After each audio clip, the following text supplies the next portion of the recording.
This isn't the type of video I'd ever expect to be making, but here we are. I've had some time to sort out my thoughts, realizing the problems were not just what I did, but how I communicated and reacted to the situation. I wanted this opportunity to acknowledge my mistakes, explain all of my thoughts throughout the process, and provide context to problematic comments I've made. So let's start with the video, originally published as Carl Games Ended My Career. At the time, I spent very little time deciding the video title. I didn't properly think through the implications of the title I went with. The main problem with it is that it took away accountability from myself and put it towards Carl, which, when combined with my statements in the video that I had no clue how this came to be, paints a picture of playing the victim. When writing updates and, in hindsight, admitting to wrongdoing, I gave a disingenuous aura. Why would I say I was clueless about the reason for suspension? With that video, I had gone against the very mantra of my channel and betrayed your trust, for which I'm deeply sorry. Before I explain myself, I need to provide some background. When Carl sent me a response regarding my removal from the program, they noted that I had been reported to have been suspected of leaking. Without having any more to go off, myself and the broader community brought about two main items of interest. One is a video I made in February regarding the future of spectral frazzle, and the second is a live stream where I was doing a pre-release theorycraft on Canella. The frazzle video was actually re-uploaded, with the first version being based on an information packet that was handed out by the content creator program. This information packet was regarding negative statuses, explaining the basics in a similar level as the in-game tutorial, and creators were told to use this to aid their content creation, with no rules or disclaimers regarding how the information should be used. However, it had one brief hint regarding a potential future character interaction with Frazzle. I had speculated that this could be relating to Zani, as she was the only character previewed in the 2.0 cast that could potentially fit the element. However, the hint being in the document felt a bit off to me, and it prompted me to reach out to Carl's staff, where I eventually got in contact with the staff who wrote this document, and they themselves were unaware that the creator program had already sent it out, urging creators to use it for content nonetheless. They mentioned that it wasn't meant to be explicitly shared, and I worked with them to unlist and edit my video to fit their requirements to their satisfaction. They updated the creator team to send out a follow-up email with clarification and new rules for how the information can be used. I believed that this video was the reason for my reporting, as it was fairly recent, and I know a lot of people were half-jokingly calling me a leaker for publishing it, despite the fact that Zani was not playable until the 2.3 beta, which was months after the video. Because this all stemmed from a misunderstanding, I felt that reports based on this were very unfair, and that I had been wronged. But what about the theory crafting stream where I was clearly using Cantarella's skill values prior to her release? This might not make sense at first, but I had grown complacent that this wasn't an issue. Prior to every character release, I had always been preparing my numbers on a spreadsheet. I would do this using resources such as Wuthering Wiki, which have data mined values that are classified as leaks. I'm not saying that this was okay to do, but this was a process I've used since the start of my WoW content, and I have always been very open about this, as can be seen on my JoJo theory crafting stream, where I pulled up the window on screen in order to do my work. Despite this, on patch 1.3, following Shorekeeper's release, I was invited to the beta for the first time, at which point I was asked to sign an NDA to not share information from the beta client. During that time, I hadn't streamed any pre-release theory crafting. After Shorekeeper, Yohu was the next new character, and because she was added to the patch to be available to play briefly during the quest, all of her information was in-game, and I returned to doing my usual pre-release theorycraft stream. While this was okay, it started getting dodgy with patch 1.4 and Camellia's release. This time, I had access to the beta, but I still ended up doing my typical theorycraft stream. I really thought that if I never logged into the beta and just did things the way I had always done before, using numbers from an external website, instead of providing anything from the beta myself, that I'd be fine. I even went an extra step and scrambled all the names of the data entries.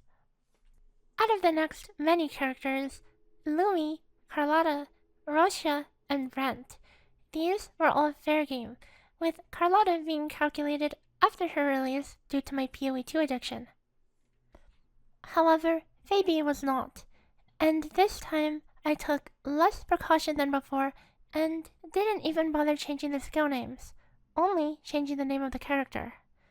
But I would still do this before even having the beta client downloaded.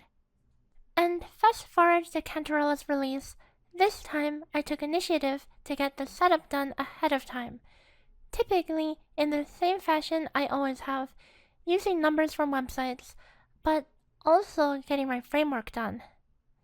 While my previous interactions were spotty, this time there was an actual problem, as I had interacted with the beta client, even referencing a quick clip on stream to confirm a fact from my work.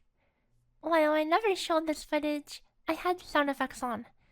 At this point, I had flown too close to the sun, even if I didn't really think much of it back then. I had crossed the line of what's okay to do.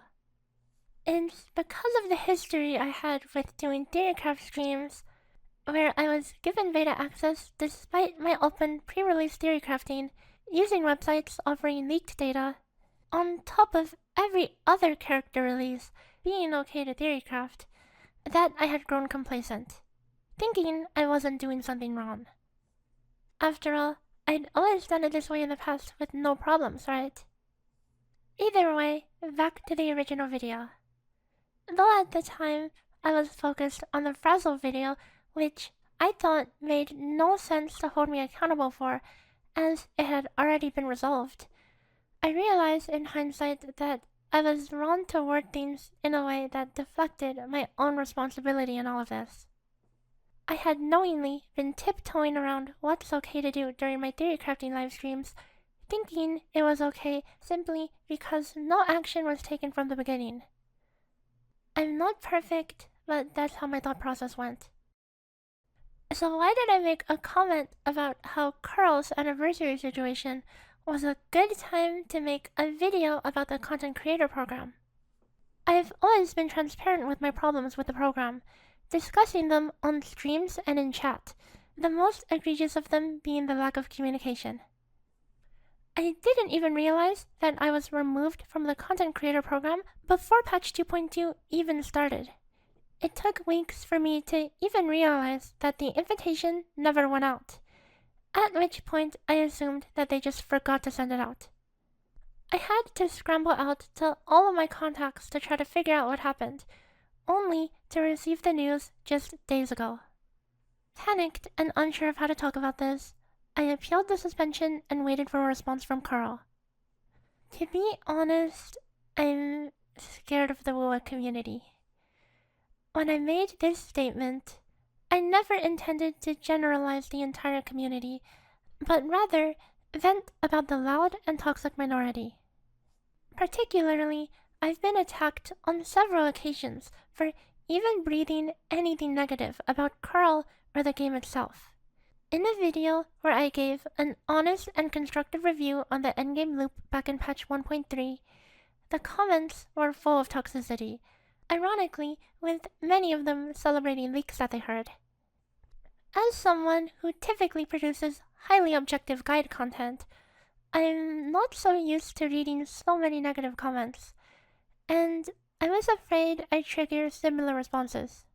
Seeing the anniversary news being one of the rare times the broader community is willing to hear complaints related to Carl, I thought it would be in my best interest to minimize potential backlash to upload a video. While that obviously was my wrongdoing, at least now you understand my thoughts.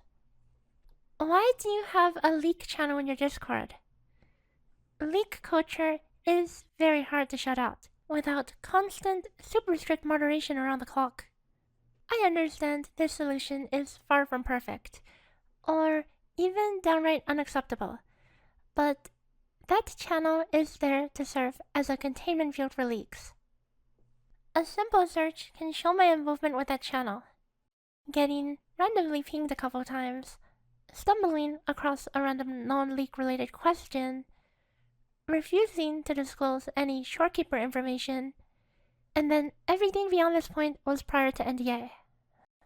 Why are you in another public Discord that has a leaks channel? When doing math, it's easy to make mistakes. There's a group of other theory crafters in that server with whom I compare results with at times for validation within a private channel. And how active am I in the leak channel in that Discord? I only sent my first message there after the drama had already started, and I started getting pinged. Next, why did I say Wua is bad? While that comment was from months ago, I understand how that could shake the trust and integrity of the content I'm doing. Frankly, I often have a love-hate relationships with the games I play, and I'm never afraid to vent about it. I played League of Legends. I hated it. Still played it though.